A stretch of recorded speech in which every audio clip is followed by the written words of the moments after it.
Magandang hapon UK, magandang hapon Europa, magandang gabi Pilipinas. Kung saan man po kayo naroroon, magandang hapon po, magandang araw sa inyong lahat. Ito po ang Kwentong Migrante, Kwentong Pinoy, Kwentong Juan Konek. Ako po si Rose Eclarinal. At ako po si Jean Alcantara. And I'm Crystal Dias. At ako po si Kiara Gregorio. Ngayong tanghali, makakasama po natin ang mother and daughter tandem na sina Carmen Hickey at Crystal Dias sa isang makabuluhang kwentuhan in celebration of Mother's Day. Carmen came to the UK in the late 80s. She worked at Hatton Garden in London for many years while looking after 2 children. She had many trials, but grateful to God that she overcome all of them. At mula naman po sa Sweden, makakasama naman po natin ang mother and son tandem ni Vangie Rebot Jorquia at ang kanyang anak na si RJ para po muling ibahagi sa atin ang kanilang journey sa kanilang pinagdaanang mag-ina sa paglaban sa isang karamdaman. Pero bago po yan, dadalhin muna namin kayo live sa Vatican City. Makakasama po natin ang TFC correspondent natin na si Jackie De Vega na tumutok po sa napakalaking balita ng para sa mga Pinoy sa Europa at sa Pilipinas. Ito po ang ika-500 taong selebrasyon ng Kristyanismo sa Pilipinas. Magandang hapon sa iyo, Jackie. Magandang hapon po sa inyo dyan sa London. Ngayon, actually, katatapos lang mga 1 hour ago, ang Angelus ni Pope Francis. Actually, kung makikita nyo ngayon, medyo wala siyang tao. Pero kanina po, regardless of the allowed numbers ng mga Pilipino ng mga tao na pwedeng pumunta ngayon dito, mukhang puno pa din yung square ng St. Peter's, no. So bali, we got an info from Father Ricky Hente na may estimated na 2,500 Filipinos ang pumunta kanina. Okay. Dito lang sa labasa, pero yung mga nasa loob, only 100 Filipinos were allowed to be present sa Holy Mass ni Pope Francis.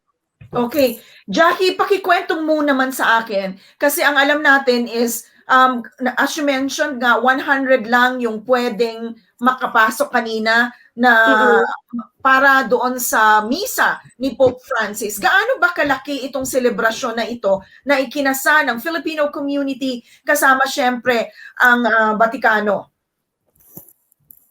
Okay, actually itong event na to, nung nakausap ko, sabihin natin yung prime mover ng celebration, si Father Ricky Hente, syempre, yung nasa gitna pa rin tayo ng pandemya kasi. So, they were not also sure kung matutuloy ba or hindi. Especially last Friday, na nagbaba ng dekreto ang Italia na magiging partial lockdown ng Italia. So, since natuloy nga siya today, only 100 people were allowed to be present in the chapel of altar of the chair of St. Peter's. So itong altar na to, ito na yung palaging ginagamit ni ni Pope Francis simula nang dumating yung pandemya. Kung since alam naman natin, actually every time that there is a big event here in Rome, in Vatican, palaging present ang mga Pilipino. Malaking numero ng Filipino community ang palaging malaki ang presensya nila dito sa pagiging Kristiyano. Kanina kasi siguro hindi rin inaasahan na magkakaroon ng lockdown in between, no. So yung iba naging emotional sila habang kasi kanina meron ako mga nakakausap na mga Pilipino, mga reaction nila, sabi nila napaka-emotional para sa kanila na marinig mula sa ating Santo Padre yung pagse-celebrate ng 500 years of Christianity na sa Pilipinas, dahil para sa kanila marami ang nagiging synonym, kumbaga ang pagiging Pilipino ay pagiging Kristiyano na din. Okay.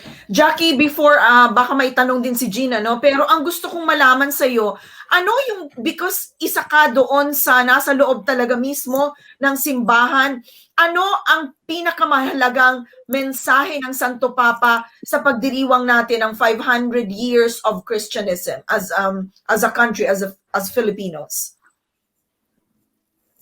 Actually, mas lalong ang yung homily kasi, marami siyang sinabi. Hinighlight niya ulit yung nauna niya sinabi noong simbang gabi. That was 2019.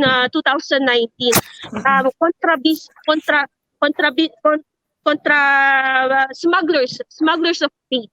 Yun yung sinabi ni Pope Francis na tayo mga Pilipino, hindi lang tayo mga migrante dito sa Roma, dito sa Italia, sa buong mundo. Hindi lang tayo migrante, kundi we are also evangelizers. Tayo yung tagapagpalaganap ng pananampalatayang Kristiyano.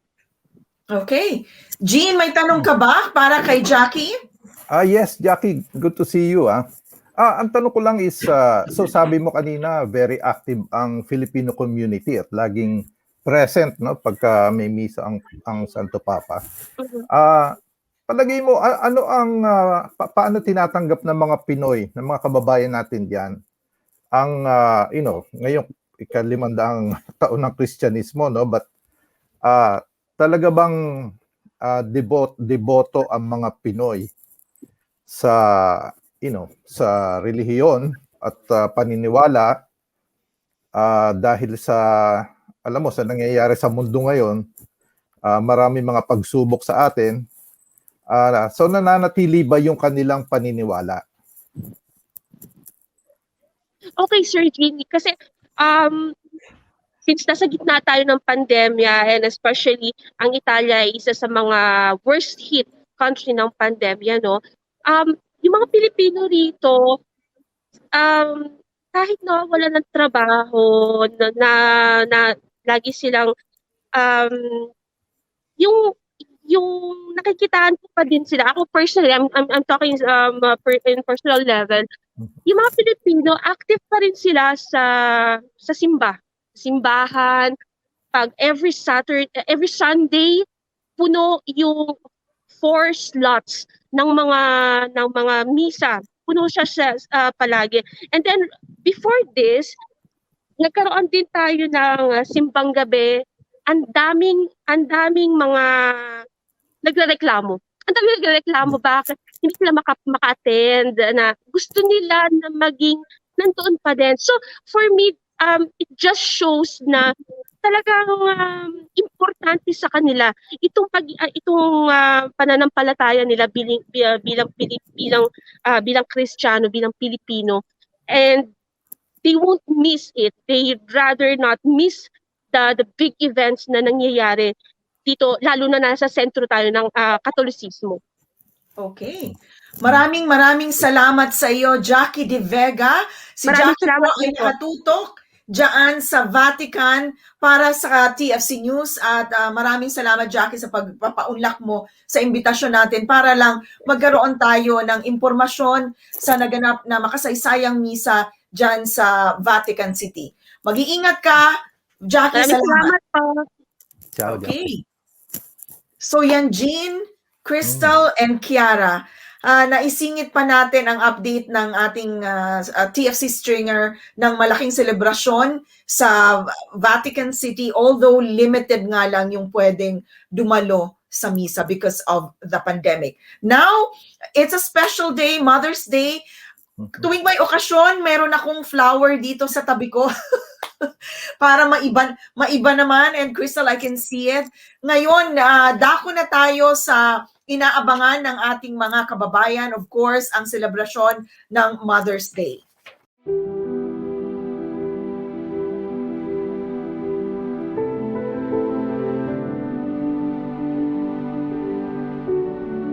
Bibigyang pugay po natin ang mga mommy sa araw na ito. Siyempre, dahil Mother's Day, sabi nga nila, there is no greater love than a mother's love.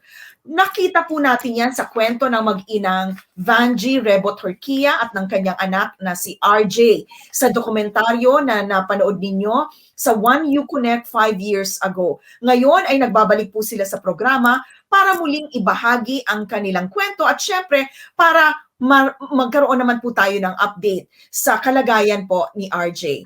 So kung mamarapati ninyo, balikan po natin at panoorin po natin itong maiksing bahagi na ito o clip na ito mula sa documentary para makilala natin muli si Vangie and RJ.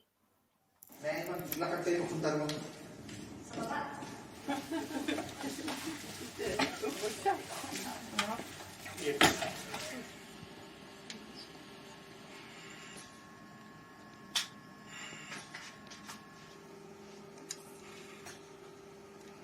Sumailalim si RJ sa halos 12 oras na operasyon sa kamay ng 4 na doktor dahil sa pagdurugo ng kanyang utak. Pagkatapos ng operasyon, maaring maging gulay siya kasi talagang very critical talaga yung kanyang condition at saka siya ay yung sabi nga lang talagang 50-50 yung kanyang chance. Pag tuwing salita ng ganun, gumagano siya, ay, Diyos ko po, ganyan si daddy. So, nadi-disturb yung explanation ng mga tao. So, sasabihin ng doktor, do you want me to continue? Pwede bang mag-take muna tayo ng pause? Ay, ang tagal na namin nun. Nasa 1 oras ng kapapaliwanag. Pag sinabi na, baka naman, there is a possibility na mabulag siya kasi napakalalim nung kanyang AVM. Pag sabi na naman ng doktor, gagawin na naman niya, ay, Diyos ko po. So, syempre, ibig sabihin talagang stop yung conversation. So, nung medyo na, nainis na ba ako kasi tumatakbo yung oras. Sabi ko, ituloy nyo. Sabi kong gano'n sa doktor, ituloy nyo. Kung hindi niya ako kaya, lumabas siya. Sabi ko, lumabas ka dito kung hindi mo kaya. Sabi ko sa asawa ko.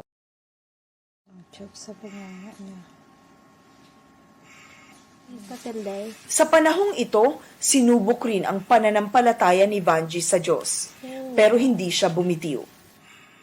Yung bang naisip ko na sabi ko, Diyos ko po, sabi kong gano'n, ano bang kasalanan ko? Bakit ang anak ko, napakabait ng anak ko? Sabi kong gano'n, talagang... Stop mo na, Rose. Hindi ko na kaya pag naalala ko. Okay lang.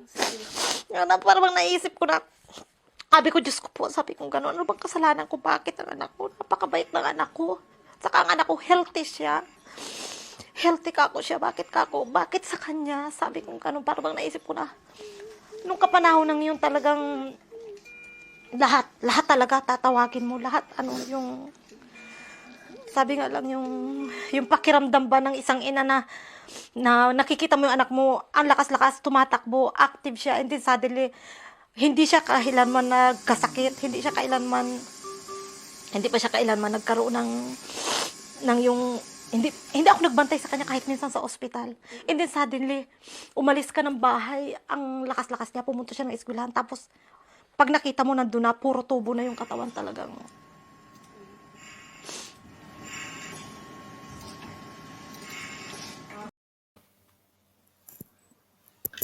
At ngayon po, makakasama natin live mula sa Sweden, Vangie and RJ. Hi, Vangie! Vangie and RJ? Hi! Hi, yes! Good to see you both. Naku, si RJ, 5 years ago na pala yun, Vangie, nung huli tayong magkita, no? Yes.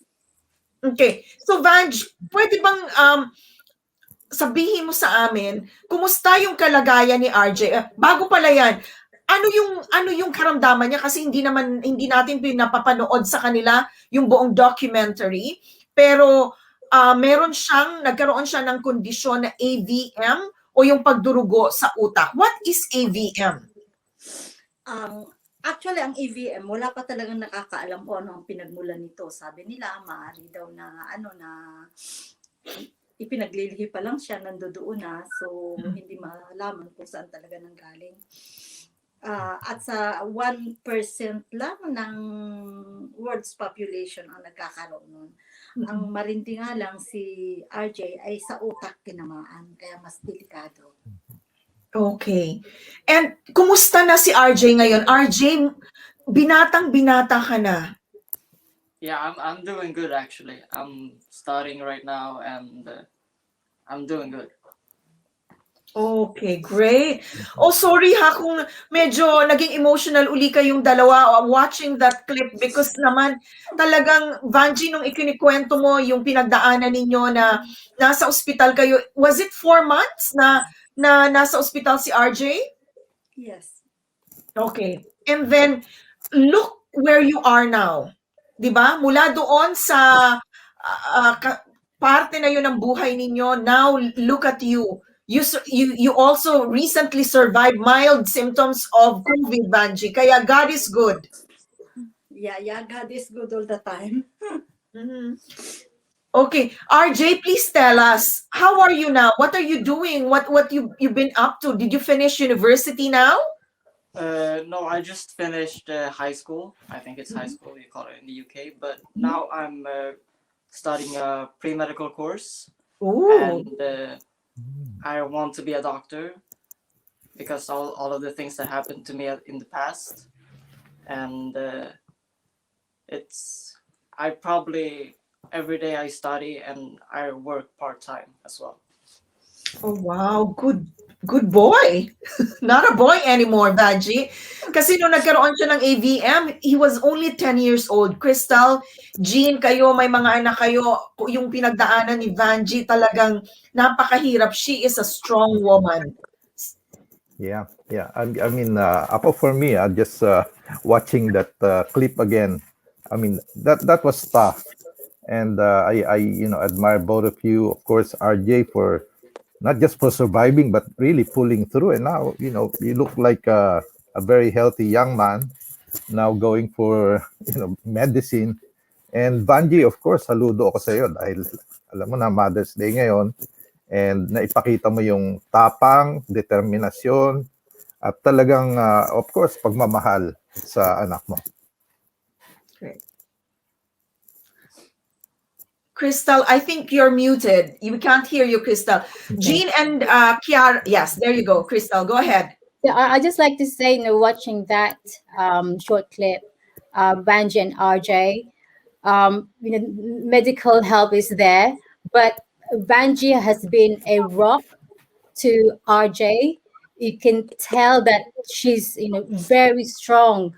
Nanandyan siya for RJ, for her son, because without her support and love and care, it would probably be even more difficult to get through this trial in your life. So I salute you, Vangie, and happy Mother's Day to you. So well done to you both. Okay. Can I just share with you, dahil sa naikwento sa atin ni Vangie doon sa dokumentaryo. Alam mo, Crystal, if you live in as a family ng migrant, iba yung pag-aalaga natin sa mga kapamilya natin na may sakit. Hindi naman pinapayagan na nagbabantay ka ng 24/7 sa pasyente. Pero alam ba ninyo na nagawa ni Vangie yon, na pinayagan siya na 24/7 nakabantay sa anak because pinakipaglaban niya na bahagi ng ating kultura is that binabantayan ang ating pasyente or our patient.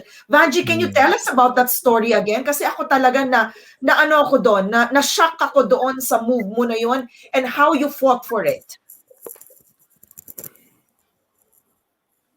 Medyo mahirap yun kasi nga syempre hindi ka naman pwedeng mag-stay lalo na sa intensive care unit.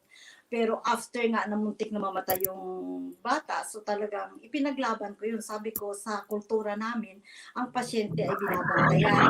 Kaya ang ginawa namin, nagpapalitan kami ng asawa ko. Bali siya sa gabi, ako sa araw, ganon. And then lumalabas lang talaga kami kapag nag-relieve ng report ang mga doctors, ganun kasi bawal namang makinig kami. Ganun ang nangyari. Pinaglaban ko na kasama ng kultura natin ang binabantayan ng pasyente. At pinayagan naman ako kasi maraming naging involved din. That's right. Okay.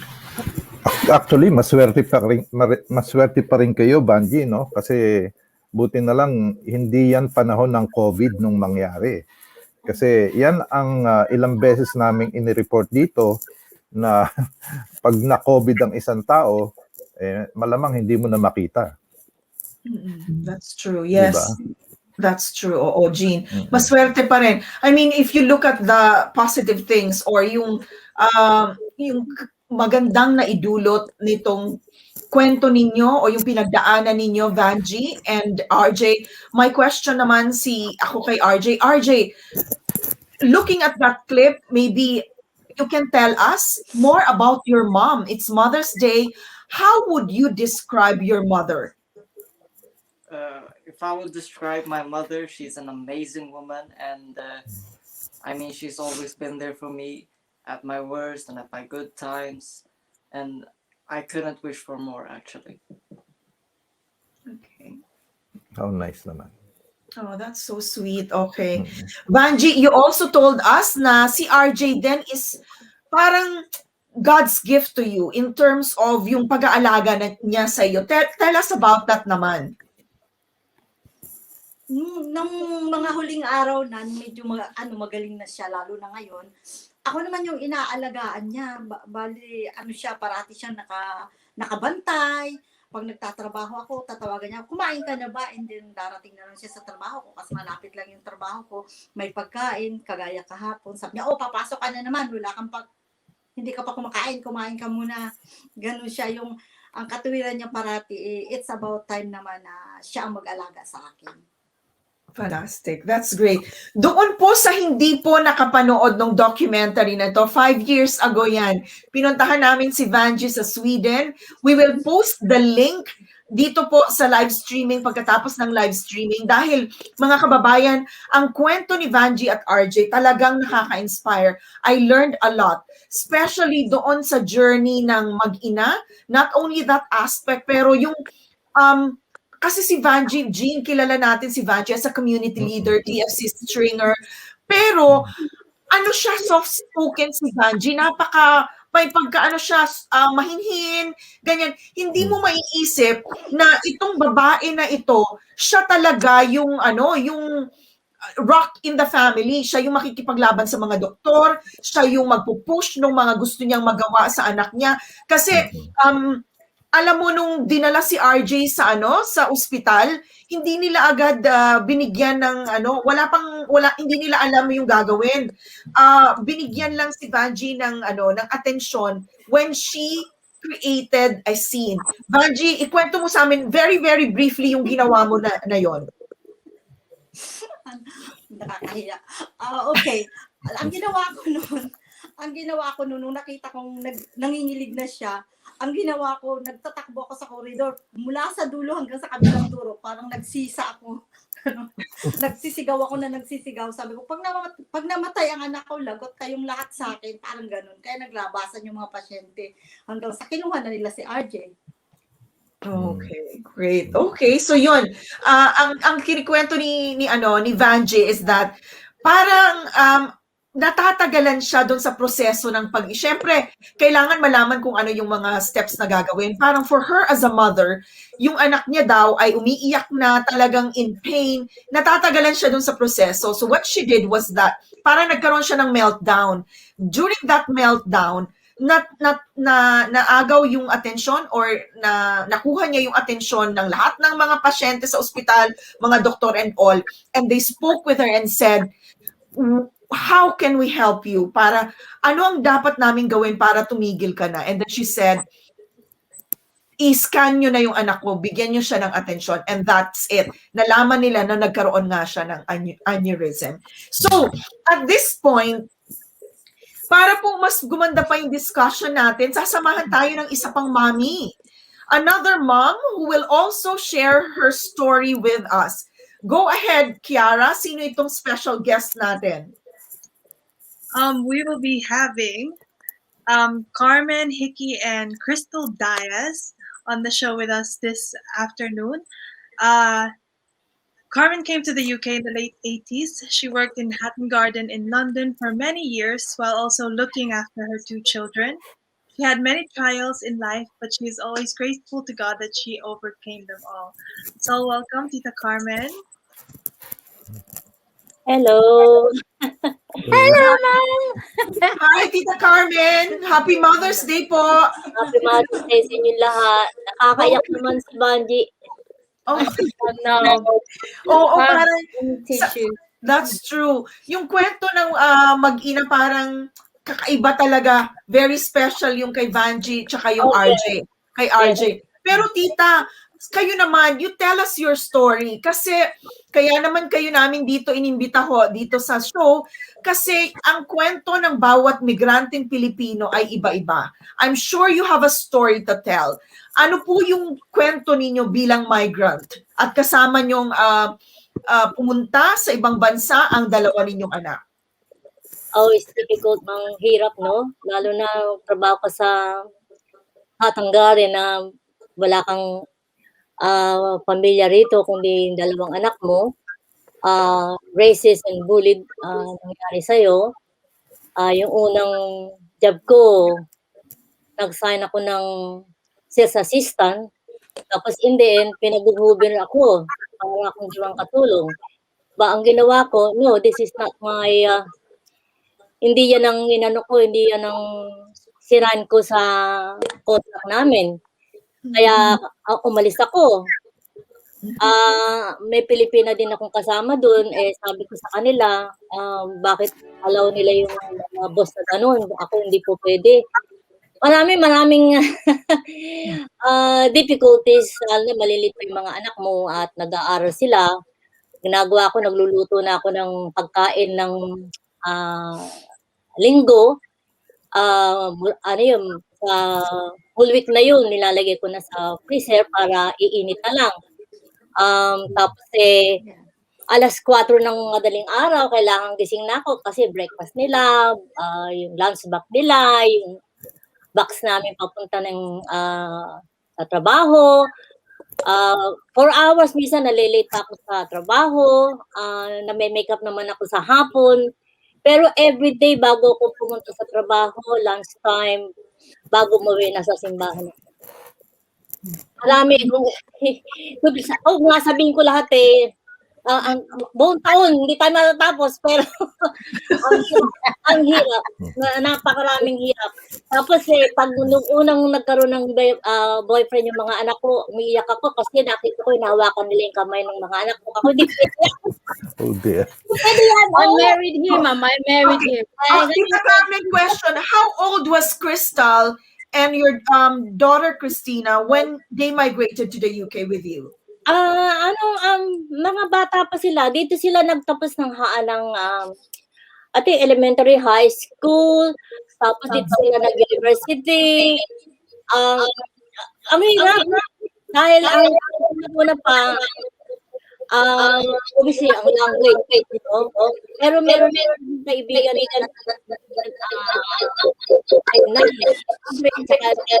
dalawang very good to me. They supported me through and through. Pati si Mang Gladys ngayon, wala na siya. Yung hirap ko sa, sabi ko sa'yo, obviously, it's not like Vangie.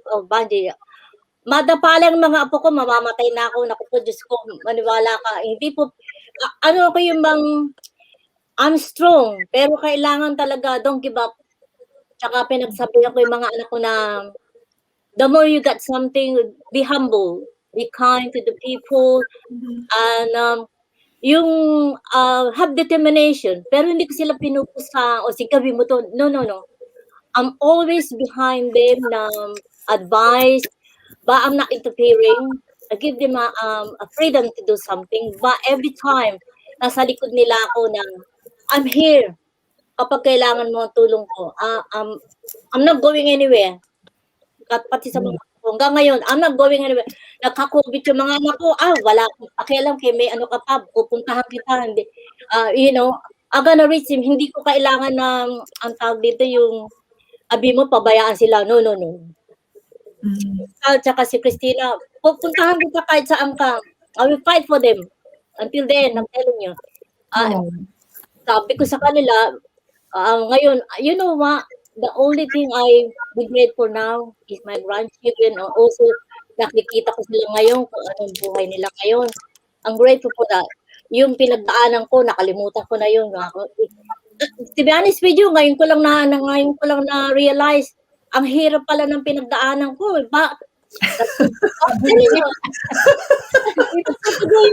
nagdudugo yung aking dasa sa buhay. Look at them now. Look at you now, Rose and Cara and Jay. You know, I'm happy for you, all of you. Okay, yes, especially si Vangie, no. Tita, so ito pong cathartic experience din sa inyo that you're telling us your story kahit medyo mahirap yung pinagdaanan nyo. But I have a question for Kiara and for Crystal. Kasi kayo ang dinala ng mga magulang ninyo in this country when you were young. And you had to deal with a different culture. And now, Kiara, hearing the story of Tita Carmen about the sacrifices of Tita Carmen for her children. Nakita mo din ba yan, Kiara, sa nanay mo? Opo, certainly. Actually, when Tita Carmen was talking, it really reminded me of the first few years na lumipat kami dito, dinala kami ni Mama dito na sobrang hirap po talaga kasi nasanay po kasi kami in the Philippines that we had all our immediate relatives around us. So, whenever we needed help, nandun yung mga tita ko, mga lola ko, mga pinsan ko. And when we came over here in the UK, it was a complete shock for all of us na puro si Mama and si Papa lang ang nakapaligid sa amin. And they were doing everything that they can. And on top of all of that, we're in a new country. Tapos, I think it went on for about 5 years na it was really difficult kasi palipat-lipat kami ng bahay. That's true. You know, my mom was trying to juggle working long hours as well. Okay, great. And Jean, ikaw din magkwento ka, Jean. What about you? Being here in this country longer than us in the 80s. Yes. Talk about your mom also. We also want to hear your story. We heard Cynthia's version, but we want to hear your story. Okay. Well, my mom, I came really to the UK first of all, to visit my mom. This was in 1980. And I saw what kind of life she had. And which made me more determined to come and join her. So nung matanggap ako sa university dito, then nagstay na ako. And one thing I remember about my mom is, I was already a young adult, siyempre, because I was already working then. And whenever I would see her, she would still say, "Oh, here's 20 pounds, pang merienda mo dyan." She was still trying to take care of me, although I was already an adult. And that's really stuck to my mind na alam ko na naghihirap din siya because she wasn't really earning that much. She was I think at that time working as a carer for actually a wealthy woman, and I don't think she got paid much, but it was good to have her around. And my one of my all my children knew her. Melissa was only like 3-4 years old at the time, so hindi niya masyadong nakilala yung lola niya. But I think they enjoyed some time together. So for me, of course, I have beautiful memories of my mom and my grandchildren. At least they knew her. But the younger ones, lalo na yung mga apo sa tuhod, will just make sure na they know of her and all the good things that she had done for us. Okay. Her and my father, because he was part of it also. Okay. So, yeah. Yes. So, good story. We're hearing a lot of good stories about about the parents.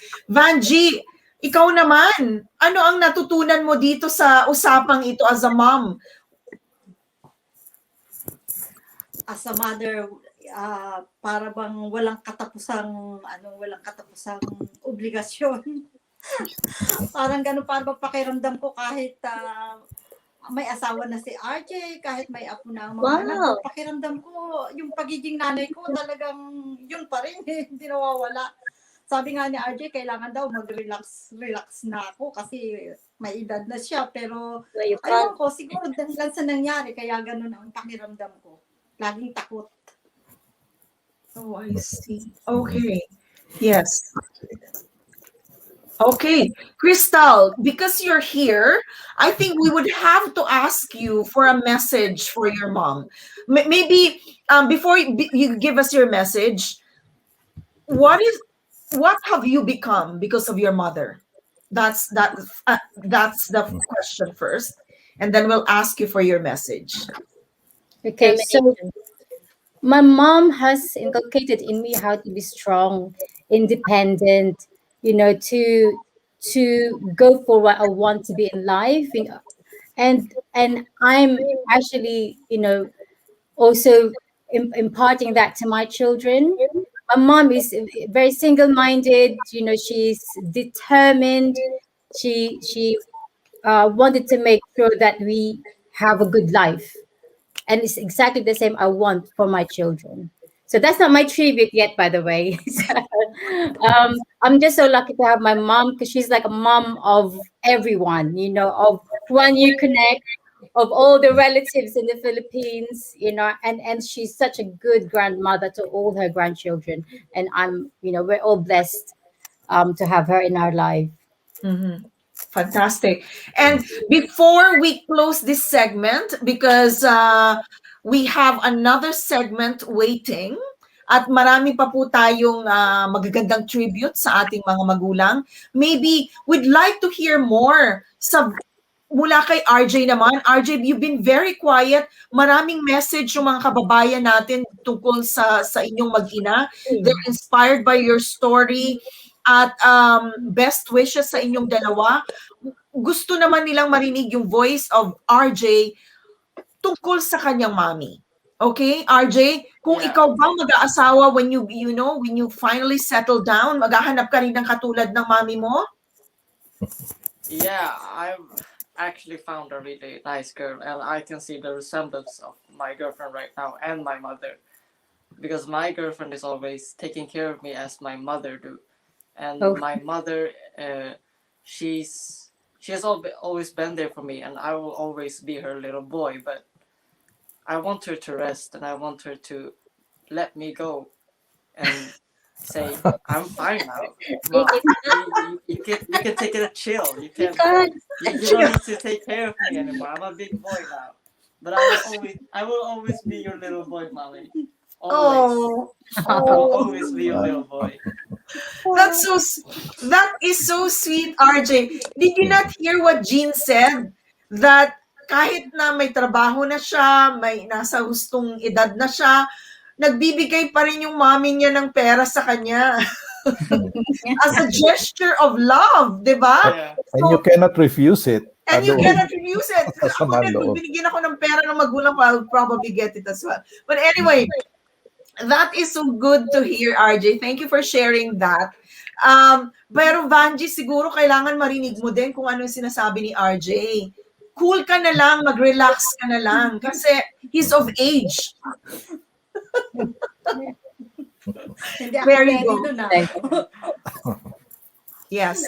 Okay. Before our final message, RJ, before we go to Crystal, no, yung final message ni Crystal or your tribute niya sa kanyang mommy, what is your message to your mom now?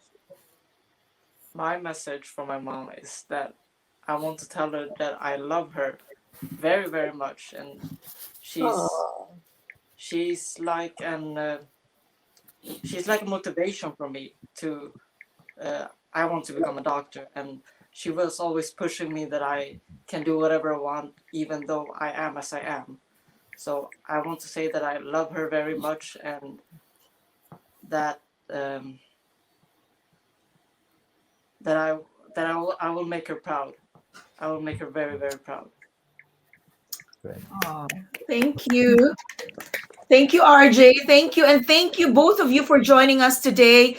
As promised, ilalagay po namin yung link ng documentary AVM Boy na ginawa namin tungkol kay RJ and Vangie 5 years ago. So it's good to talk to you both again and giving us updates sa buhay ninyo dyan sa Sweden. Hope to see you, Vangie and RJ, pagkatapos ng pandemic. Now, Crystal, it's your time to honor your mom. No pressure. No pressure. Can I just can I just read this? I got this from the Bible, and it's actually quite fitting to all the mothers, and especially for my mom. So, strength and dignity are her clothing, and she laughs at the time to come. She opens her mouth with wisdom, and the teaching of kindness is on her tongue. She looks well to the ways of her household and does not eat the bread of idleness. So my mom, she does not sit down for 1 minute. She cooks, she sews, she buys everything for us. And I just like to say, my mother promised my sister and I and myself a better life, and so she did. After having left Philippines to settle in the UK, a world alien to us all, she has endured personal hardship, loss of a partner, discrimination at work, depression, and loss of a beloved brother and sister during the pandemic. I'm sorry. In spite of it all, she has given everything she could to and for her family and supported us, especially our so much. She's strong, independent, and above all, very loving mother and grandmother. Happy Mother's Day, Mom.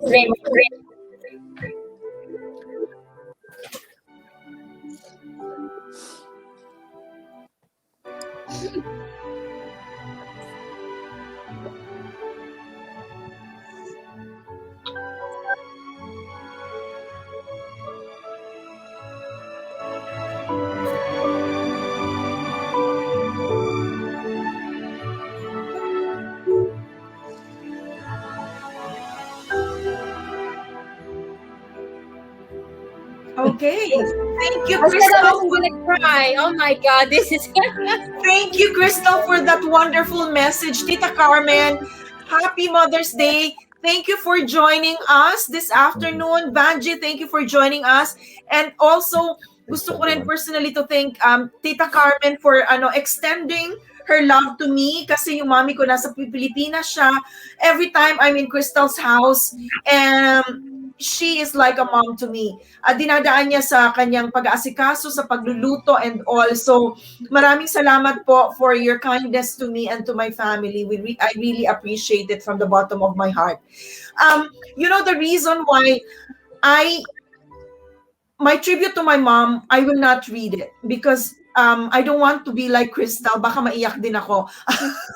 So what I did, last night, I recorded a voiceover of myself and some photos, and I practiced my editing. So ito yung tribute ko for my mommy. But let me just tell everybody na sa lahat po ng nanonood, yung kabahagi po ng One You Connect, we're doing tribute to our moms. So bantayan nyo yung kay Jay Montelibano MacLeod, my tribute, Kara's tribute, and Jeans. Kakatapos nung kay Crystal, thank you po for sharing your story. Vangie and RJ, Tita Carmen, Kiara, Jean, for this wonderful discussion and talking about our moms. So this is my tribute to my mom. My mother, Salud Rose Eclarinal, was a city girl who dedicated her professional life as a public school teacher in a small village in the Philippines. She nurtured her students with knowledge, kind heart, warmth, and love. That's why to this day, she is a well-loved retired educator. With my father, she raised 6 children, 4 of them boys, who realized their own dreams in life with her guidance and continuous love, support, and personal sacrifices. She is smart, well-read, compassionate, soft-spoken, but don't be deceived. She is not a pushover. She only has one unpleasant trait, that is, she's generous to a fault. She is both a devoted wife and mother, and no doubt, the rock in our family. She was my first and now my lifelong teacher, my constant guide, my moral compass, and someone I always try to emulate. If I can only be half the mother that she is, I know I can be a great one for my own daughter. Mommy, thank you will never be enough for everything that you have done, not just for me, but for our family. Happy Mother's Day, my own superwoman. And here's the tribute naman of J. Montelibano MacLeod to her own mother, Linda. Ay, nako mami, okay, you can put the volume up of the TV. Yung mami ko kasi kailangan yung volume ng TV malakas. Mami, up mo na yung volume. O Chad, let's start with the first picture, then I'll start my tribute. My mama in Manila, Erlinda Bautista Montalibano, taught me everything I know about the importance of putting others before yourself, showing kindness and warmth to everyone you meet, and being grateful to God in both the good times and the bad. She is a living example of a mother who is there to support her children in a way that is both gentle and firm, compassionate and honest, and completely reassuring. She embodies grace, understated elegance, and beauty that radiates from within. I am grateful beyond words and sending her all my love across the miles. I love you, Mom. Happy Mother's Day. You're amazing, and I'll see you soon. Yan, thank you, Rose. I'll see you in a bit. Maraming salamat po. Magbabalik ang One You Connect pagkatapos po ng paalala or reminder na ito, advert from our sponsor.